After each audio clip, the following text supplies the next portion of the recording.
Wow, कितनी गर्मी है आज। मैं पानी से खेल। यह कितना मजा आ रहा है। ये देखो पानी कितना तेज आ रहा है, कितना मजा आ रहा है।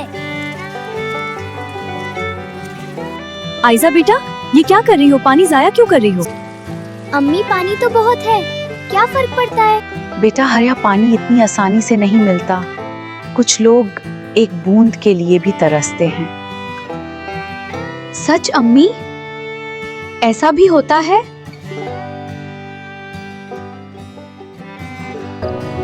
ओह, मुझे अपनी गलती का एहसास हो गया मैमी।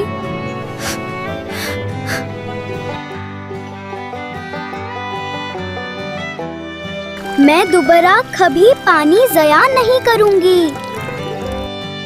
शाबाश।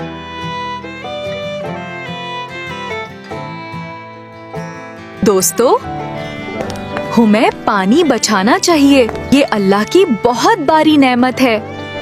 हम भी वादा करते हैं कि पानी ज़ाया नहीं करेंगे।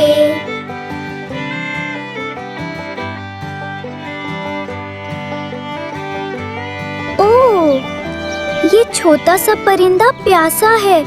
मैं इसके लिए पानी लाती हूँ। पानी पी लो छोटे दोस्त, अब तुम ठीक हो जाओगे। दोस्तों, पानी जाया ना करें क्योंकि पानी ही जिंदगी है। वीडियो को लाइक और चैनल को सब्सक्राइब जरूर करें। अल्लाह हाफ़िज़।